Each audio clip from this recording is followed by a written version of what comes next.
एक समय की बात है, एक गांव में किसान अपनी पत्नी और 2 बच्चों के साथ रहता था। वह किसान बहुत ही ज़्यादा परेशान रहता था। अपने 2 बच्चों और पत्नी की ज़रूरतों को पूरा नहीं कर पाता था। शायद यही उसकी परेशानी की सबसे बड़ी वजह थी। समय बीतता गया, उसकी परेशानियां परिवार की ज़रूरतों के साथ बढ़ती ही जा रही थी। वह दिमाग से और मन से बहुत अशांत रहने लगा था। कहीं ना कहीं वह बहुत ज़्यादा दुखी हो गया था अपने परिवार की ज़रूरतों को पूरा नहीं कर पाने की वजह से। एक दिन उसने यह फैसला लिया कि वह अपने घर को, अपने परिवार को, अपने बच्चों को छोड़कर कहीं दूर चला जाएगा। आखिर वह मनुष्य दिन और काली रात आ गई, जिस दिन वह अपने परिवार को, अपने बच्चों को, अपनी पत्नी को छोड़कर घर से कहीं दूर चला गया। वह किसान चलता ही गया। रात से सुबह हो गई, सुबह से फिर दोपहर, दोपहर से शाम, शाम से फिर रात, फिर सुबह हो गई। उस किसान के मन का दुख इतना ज़्यादा था कि उसके पैरों के छाले और पैरों से बह रहे खून के आगे फीके पड़ गए थे। न भूख की चिंता, न प्यास की चाह, बस चलता ही गया। आखिरकार जंगल में चलते चलते उसका शरीर इतना ज़्यादा थक गया कि वह एक नदी के किनारे जाकर वहीं गिर पड़ा। कुछ घंटों बाद किसान को होश आया। वह बेचारा इतना ज़्यादा प्यासा था कि तुरंत वह नदी के पास गया। जैसे ही उसने पानी पीने के लिए हाथ पानी में डाला, उसे सामने नदी के उस पार कुछ लोगों की भीड़ दिखाई दी। उसने ध्यान से देखा तो उसे एक पेड़ के नीचे महात्मा गौतम बुद्ध बैठे हुए नजर आए। वह तुरंत दौड़ के उनके पास गया और उनके पैर पर गिरकर बोला कि हे महात्मा, हे भगवान, मुझे अपने शरण में ले लीजिए, मुझे अपना शिष्य बना लीजिए। और फिर क्या था, बुद्ध जी की शरण में आया हुआ कोई भी व्यक्ति खाली हाथ वापस नहीं जाता।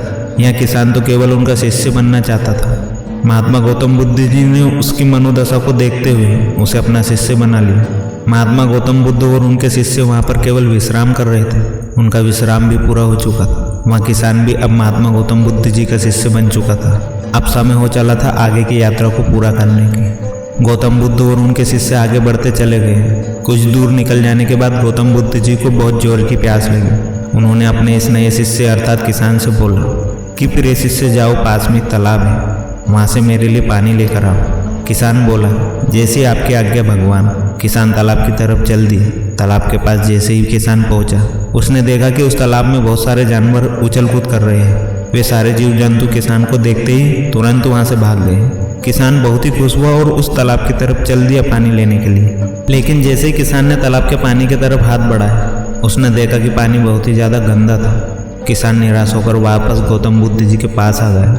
गौतम बुद्ध जी ने उससे पूछा, पानी कहाँ है? किसान ने बड़े ही दुख भरे शब्दों के साथ कहा, हे भगवान, मैं जैसे ही उस तालाब के पास पहुंचा तो मैंने देखा कि उस तालाब में काफ़ी सारे जीव जंतु उछल कूद कर रहे थे और उनके उछल कूद करने की वजह से उस तालाब के जमीन के तल में बैठी हुई सारी गंदगी, सड़े हुए पत्ते उस पानी में घुल मिलकर एक कीचड़ का रूप ले लिए थे और पानी पूरी तरह से मैला हो चुका था।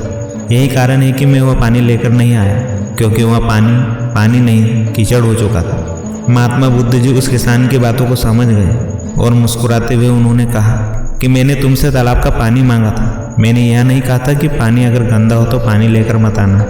उन्होंने अपने दूसरे शिष्य को बुलाया और कहा कि जाओ और तालाब से पानी लेकर आओ। उनका दूसरा शिष्य निकल पड़ा पानी लाने के लिए और कुछ देर बाद वह पानी लेकर वापस आ गया।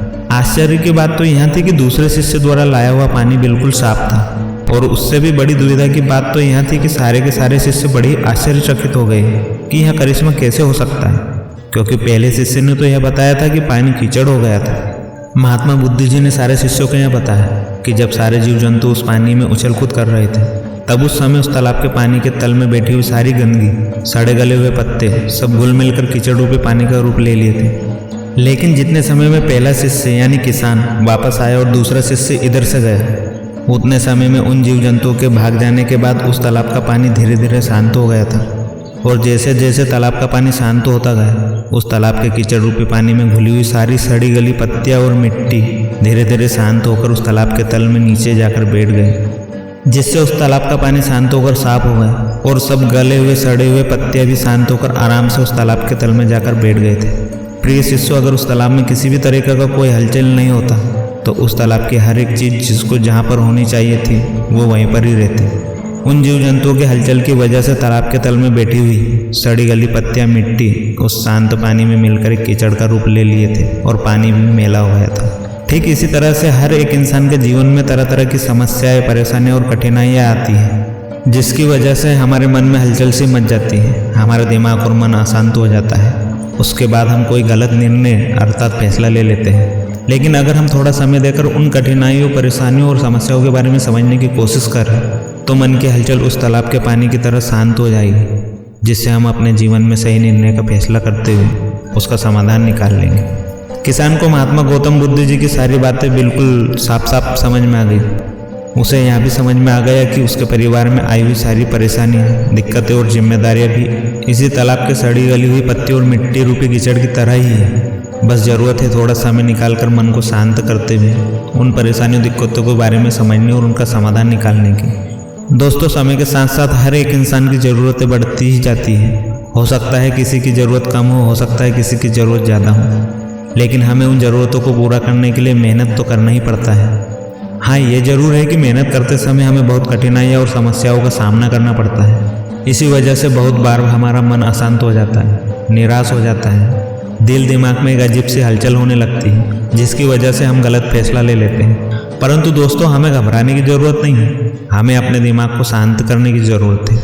थोड़ा समय देकर इसके बारे में सोचने की ज़रूरत है। इसका समाधान कुछ ना कुछ ज़रूर निकल आएगा।